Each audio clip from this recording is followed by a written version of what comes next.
Yeah.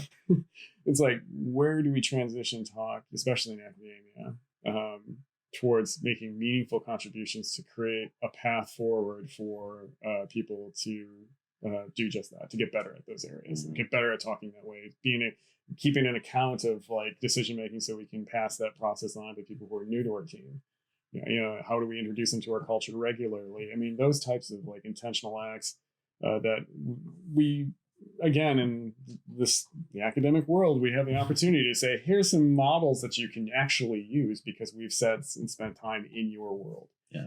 But we've spent time in your world with you, understanding what's going on, really going on, as opposed to like, I'm just going to peg off the 4 people that said yes to me, interview them, and then make some really broad sweeping assumptions about whether or not that thing is true. Yeah. That's scary. Well, and you mentioned something just now that really rang true for me, because when we onboard people, academia knows that you have to have a longer process to onboard people. You have to have things that help them grow and develop. And it's okay, you can make my noise. Daughter number 1. But there she is. Yeah. Get out of here. But you always get the answer from people who are in the leadership that say, we don't have the time. And I disagree with element that. number 1, yeah. Yeah, I disagree with that. It's a good element.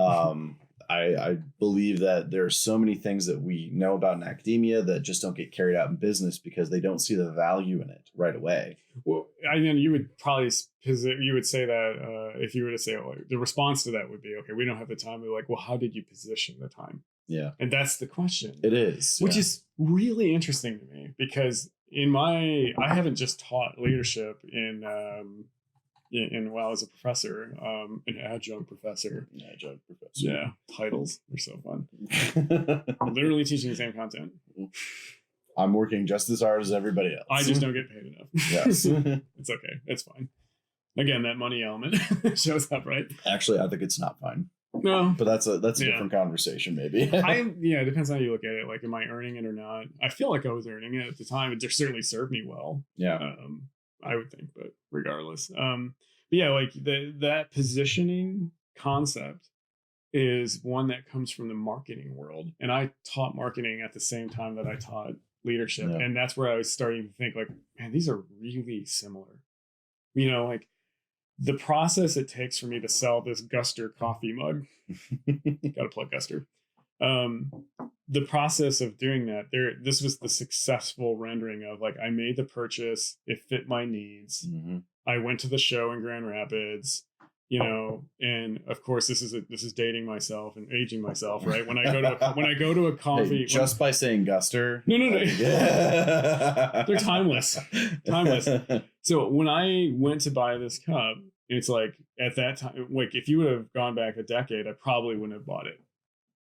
But because I spend more time in the morning with something like this, and this hits a nostalgia hit for me in a regular frequency, that I'm like, I'm 40, I'm going to buy this coffee mug. I'm buying a coffee mug at a concert. My wife was like, you're buying a coffee cup at a concert. I'm like, I'm a loser. I'm okay with that. Well, but it goes back to my interest. We were talking about a coffee mug that I had. Yeah. I showed in one of the other videos.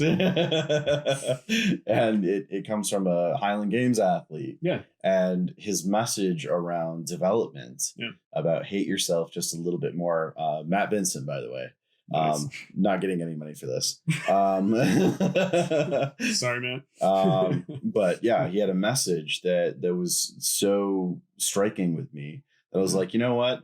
I'm gonna buy a mug from a Highland Games athlete, from some guy that does sports, versus business, because that's what strikes me better. That fits my needs. So there's relatedness there. There's the customer needs that are associated with the customer needs that are sought of just to get this product created and into my hands. That process of organizing to make that a reality, the interactive process that takes to make that happen. I'm like, what if you could just poach those tenets and just drop them into leadership constructs? As leader comes in, and like suddenly, like we would be talking in a more informed way about what customers are wanting and needing, especially in today's world, where that disruption from Amazon and so on and so forth, everybody gets Amazon because everyone uses it. And so it's just like that.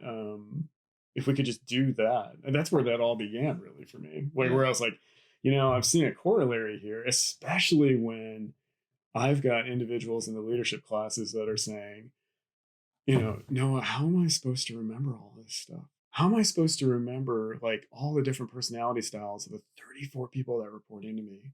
How am I supposed to remember their work style preferences? How am I keeping tabs of all of their stressors and motivators? How am I keeping tabs of all of their, career aspirations and intel? I mean, there's only so much I can accomplish in the limited time I have with them in a one-on-one meeting. I mean, these realities showcase the need to create a process that leads us towards that collectively. Not collective leadership. Again, there's another term. Another term. But like, how do we create a process where we're considering where we're spending our time or positioning our time? How are we talking about budget? So everyone's informed and they can make decisions then. Okay, I understand what's in the budget. I know how this relates to my decision-making process or responsibility.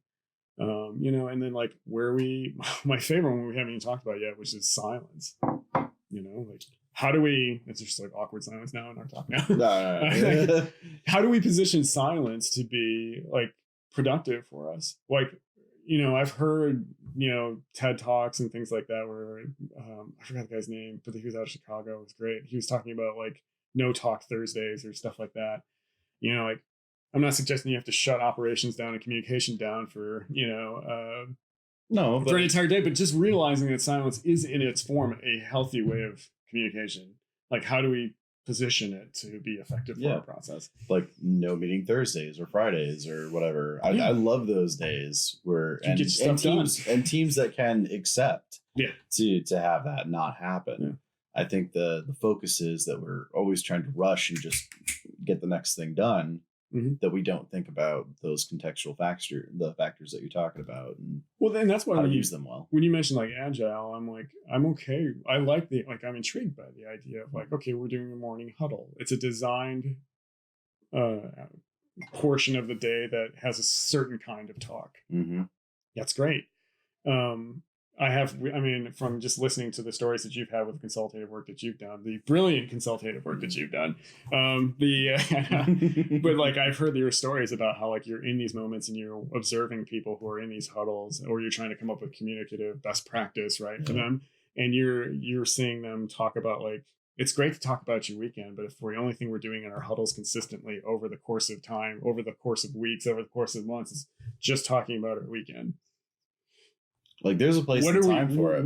Where's that relate to this product landing in my hands? Yeah. And it's like, but then again, if we're only talking about this, so there's got to be some sort of balance. Yeah, we lose the quality of relatedness and relationship and things like that are associated with a good leadership process, right? So it's like, how do we balance those things out? And that's why I'm like trying to champion like, how do we notice these things first? And then position then we can get to the point of practicing them. So intentional conversations, intentional silence, and a lot of that really helps out with doing your job in general as a person. How can you have silence if you're in meetings all week? Exactly. Well, like how are you going to get it done? And the thing that people talk about when they need creative work done and innovative work done, they talk about how do we build this in so those people can have their own time and come up with an innovative idea, have the time to walk around, do whatever they need to do to get the creative juices flowing. Well, it's funny you should say that too, because that makes me think of something that just happened in our conversation right here, right now. Like two things. And I'll start with. By the way, he always does this. I'll blame academics for this as well. I love academia though, so I don't want people to think that.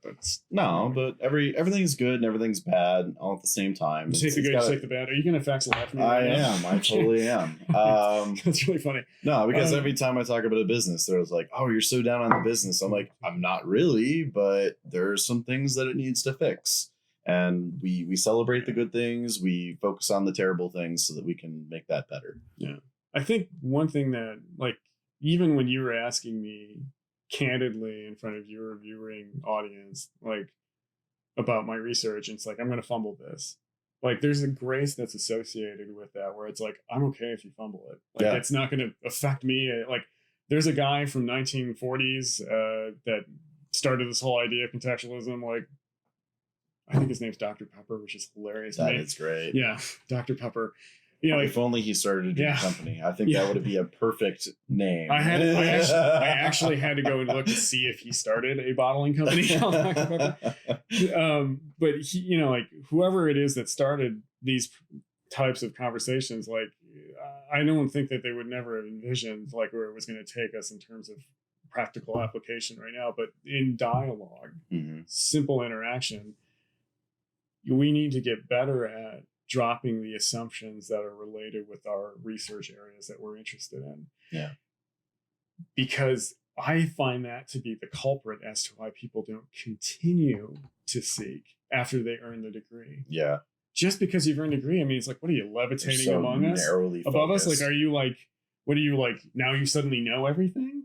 Like, the perception that when I started working, when I left academia to go to the business world, the perception of, first of all, the way I talked like I was a professor.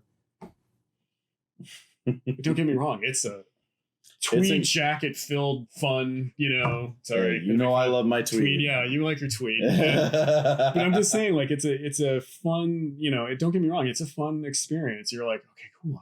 I'm molding minds and things like that. And I've got the professorial, you know, moniker following me all over the place, and people are calling me doctor when I really didn't earn it because I'm not done yet with my degree, and like, you know, soon, exactly. And so like, I just, you feel the social boost because of that, but that does something to your talk. It does. And then you take that person and you drop them, like I did, like happened to me, into the corporate space.